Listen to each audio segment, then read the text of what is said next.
আপনারা দেখেন দেশের আইন শৃঙ্খলা পরিস্থিতি কন্ট্রোল করা কি কষ্ট, আপনাকেও কন্ট্রোল করা যায় না। আপনাকে থেকে আমি বললাম যে আপনারা 3 জন লোক দিয়ে দেন, 3টা ক্যামেরা দিয়ে দেন, আপনারা নিজেরা ডিসিশন নিতে পারলেন না। আমার কথাগুলি আপনারা টিভিতে প্রচার করেন যে আপনাদের আমরা বললাম যে ঠিক আছে আপনারা আসেন, 3 জন আসেন, কিন্তু আপনারা কিন্তু পারতেছেন না। আইন শৃঙ্খলা পরিস্থিতি এরকম। এই জন্য আপনাদেরকে আমি অনুরোধ করব যে আপনারা সত্যি ঘটনাটা প্রকাশ করবেন।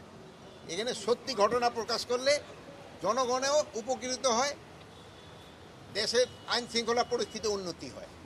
আর উপদেষ্টা আপনার কথার মধ্যে একটু কথা বলতে যাচ্ছিলাম, আমার কথাটা শেষ হওয়ার পরে হ্যাঁ মিডিয়া কি সত্য প্রচার এখন মিডিয়া সত্য প্রচার করার জন্যই কিন্তু এই পর্যন্ত আগায় গেছে। আপনার এসির গ্যাসের সমাধান হলো SGS ও CNS সার্টিফাইড ফোরন রেফ্রিজারেন্ট গ্যাস, যার বিশুদ্ধতা 99.98%। ফোরন, শান্তি যেখানে নিঃশ্বাসে।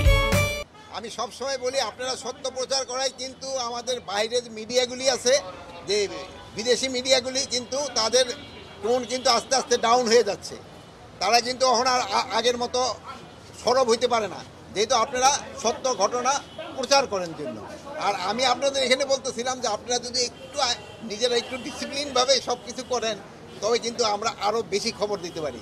যেমন আমি আপনারা আজকে চাচ্ছিলাম যে আপনারা আমার সাথে অল্প কজন, যেহেতু ভিতরে এত লোক নেই তো ঢুকে যাবে না, আপনারা আসেন, পরে আপনারা আবার আরেকজনকে দিয়ে দিন। এইটার জন্য আপনার আল্লাহ দিলে কোনো ধরনের কোনো শঙ্কা নাই, কোনো ধরনের শঙ্কা নাই। আপনারা যেইভাবে সাহায্য এবং সহযোগিতা করে যাচ্ছেন কোনো ধরনের কোনো শঙ্কা হবে না। আইন সেনাবাহিনীর একজন কর্মকর্তা রয়েছে, শোনেন, আইন সেনাবাহিনী আছেন কিনা, যে বাহিনী যে জড়িত থাকবে কাউকেই ছাড় দেওয়া হবে না, সবারই আইনের আওতায় নিয়ে আসা হবে।